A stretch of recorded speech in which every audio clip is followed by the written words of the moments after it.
Today I've got a couple tech tips I'd like to share with you when replacing a compressor, whether it's a new compressor or a reman compressor.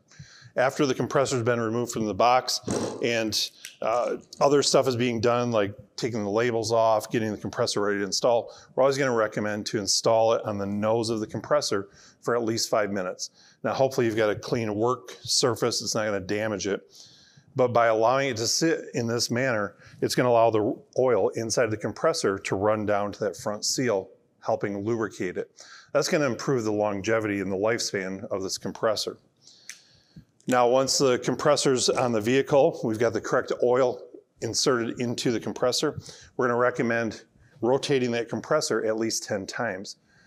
Sometimes we receive phone calls on our tech line from technicians saying, this compressor's seized up, I can't get it to rotate.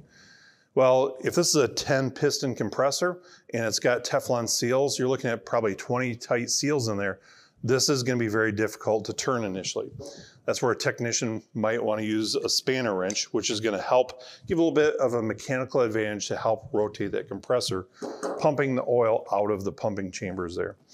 Again, when the compressor's been installed on the vehicle, the system's been recharged, before we actually turn the key and fire the engine up, again, I'm going to recommend to rotate this at least 10 times. I'm going to make sure any liquid refrigerant and any liquid oil is out of those pumping chambers so we don't cause the compressor to slug or hydrolock, causing complete catastrophic failure of the new unit.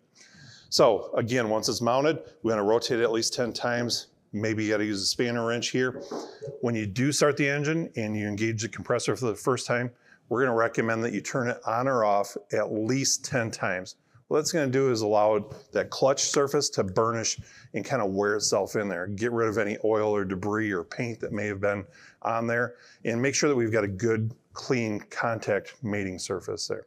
Well, there's 3 tips for you to keep in mind next time you're installing a new or reman compressor.